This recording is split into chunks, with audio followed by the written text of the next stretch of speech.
Bali, first session, stud service dito sa Banawang Mangaldan. Di ko na po napakita yung full video nung stud session po namin kanina. Ano po yun? Sa bayaran. Depende po kung magkano lang pagpapauna nyo. May pauna asawa. Depende po sa inyo kung magkano. Kung bayad din po kasi sa shooter natin. Ayan. Tapos muna may pauna ko. Sige po, walang problema dyan. Ayan, local load siya. Bali kasama po natin ang shooter po natin, si Remark Ramos. From Banawang Mangaldan po yan. Dito lang din. Bali ang stud session namin dito lang din sa amin. Kaya binigyan ko po ng discount sila, Ma'am Sir. Ayan. Alagang aso natin dito.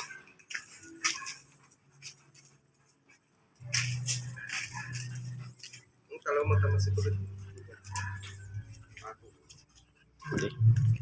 Patanse. Hindi. Para video mo ka magana. Tayong babae. Ano yung babae? Yung palang ng babae. Hindi. Hindi na po yan.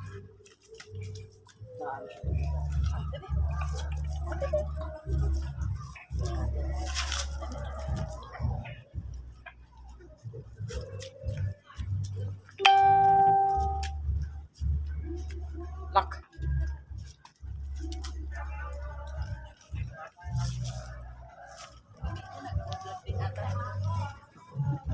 Komentary lang.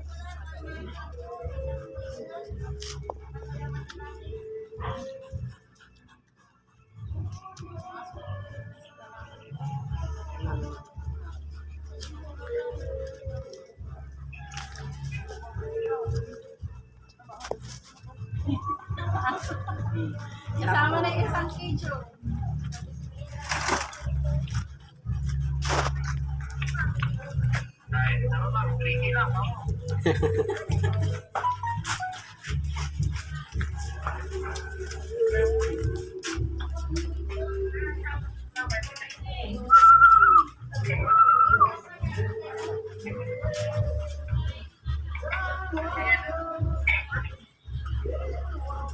Saan po galing po tingin nyo? Sa laon mo. Nabilin mo siya. Iba niya sa akin sa kasama ko sa mag-aaral.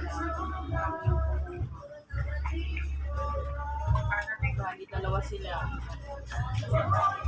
Malaki din naman. Kaso nga naman talagang malaki lang talaga itong napili. Parang ganyan ang sa si Spike ko. Malaki na si Spike.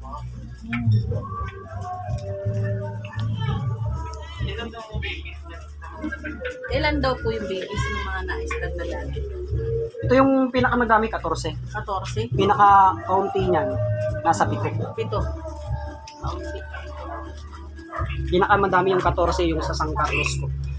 Tapos, mostly na 10, 9. Yan lang. Paano po, anong pwedeng gawin pag ma-drop? Ito kasi malikot.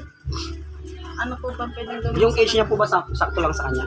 Ganyan. Yan yung cage, ganyan. Pero wala naman na siyang makikitang iba dyan pag nandun siya sa likod. Madami. Bawal? Kung pwede sana, wag sana siyang atak. Lagyan nyo na lang ng takip. Takip. Yung side by side niya para wala siya. Yung harapan niya lang ang nakikita niya. So kung ano man yung sa likod niya na madalas niya nakikita, yun sanang nakatakip. Check pa na lang mamaya. Lagay ko na lang. Ha? Yan, okay lang. Mag-ano?